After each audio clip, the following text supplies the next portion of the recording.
la vie n'est jamais due. Enfin, sinon, il y aurait des milliards de choses qui ne seraient pas déroulées, quoi. Et je trouve que maintenant, c'est drôle parce que il y a une façon de faire dans les films. Le cinéma est devenu un peu dogmatique, c'est-à-dire qu'il y a un certain nombre de choses qui arrivent, et moi, ce qui m'a plu là, justement, c'est l'inverse. C'est de ce que quelqu'un pourrait faire. Combien de fois les gens s'arrêtent, ils voient un animal, le mec sort en pleine nuit, il s'arrête.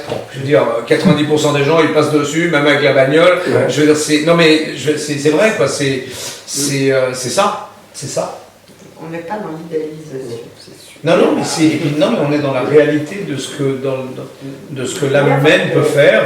Ce que je crois être, oui, plus proche d'une réalité. Non, et puis il y a aussi un autre truc, moi, que j'aime beaucoup, ça va maintenant en réfléchissant, en repensant au film, c'est qu'en fait on est tous dans une espèce de cocon. Ouais. On est dans un truc qui fait que le cinéma nous montre des centaines de crimes, des centaines d'histoires, résolues pas résolues, des histoires humaines et tout ça. Mais quand un vrai truc nous arrive dans la vraie vie, le temps qu'on en prenne conscience maintenant est de plus en plus long. Et moi, ce que j'adore, c'est quand je prends le téléphone et tout d'un coup j'écoute le répondeur de cette femme que je ne reverrai plus. Et là, tout d'un coup, le type prend vraiment conscience qu'elle est morte. Est-ce qu'au départ, la manière dont Anne a voulu filmer l'accident, c'était génial. C'est-à-dire que je tourne la tête et elle a disparu. Donc il y a une espèce de doute. Ma référence, c'était toujours, pour ces trucs où la vie bascule, vous savez, vous avez laissé votre petit garçon de 5 ans sur le balcon, vous êtes tourné pour prendre le verre, et il est plus là, il a basculé. Et il n'y a rien de spectaculaire, de machin, et en une seconde, pour une connerie, votre vie est dévastée. Et c'était ça que vous voulez dans l'accident. Et c'est ça. Et c'est la réalité, quand la réalité arrive, c'est...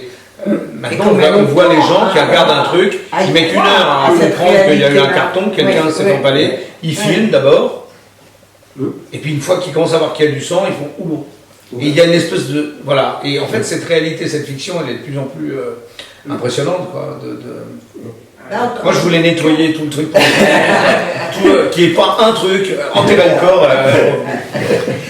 C'est un psycho. Par rapport au grand type de polar, entre le whodunit où on a tout pour... tout le film va pour dire qui a fait quoi.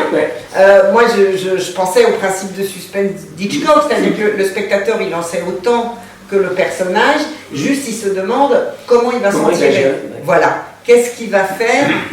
Qu'est-ce qu'ils vont faire pour se sortir de cette situation?